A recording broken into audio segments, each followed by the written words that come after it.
27ویں رجب کی رات نوافل پڑھنا اور 27ویں رجب کا روزہ رکھنا کیا یہ بدعت ہے یا سنت ہے؟ کیا 27ویں رجب کی رات شب معراج ہے؟ دونوں سوالوں کے جواب دلائل کی روشنی میں آپ کے سامنے رکھتا ہوں۔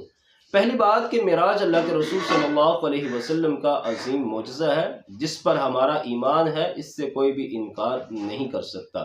لیکن معراج کب ہوئی، اس کی تاریخ کیا ہے، اس کے بارے میں 20 اقوال موجود ہیں، اور کسی ایک بھی مستند روایت سے یہ بات ثابت نہیں ہوتی کہ معراج 27ویں رجب کو ہوئی۔ تو 27ویں رجب کو شب معراج سمجھنا، اس کی کوئی بھی دلیل موجود نہیں ہے۔ اور دوسری بات کہ 27ویں رجب کو نوافل پڑھنا، اس کا روزہ رکھنا، یہ اللہ کے رسول صلی اللہ علیہ وسلم سے ثابت نہیں ہے، نہ ہی یہ عمل صحابہ کرام رضی اللہ عنہم سے ثابت ہے۔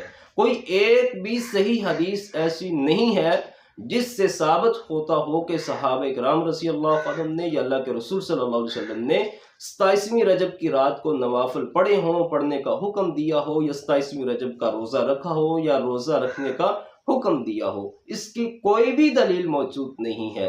تو یہ سنت نہیں ہے، یہ بدعت کے زمرے میں آتا ہے، ایسی چیز ہے جو دین میں داخل کر لی گئی ہے، تو ہمیں اس سے ہر صورت بچنا چاہیے۔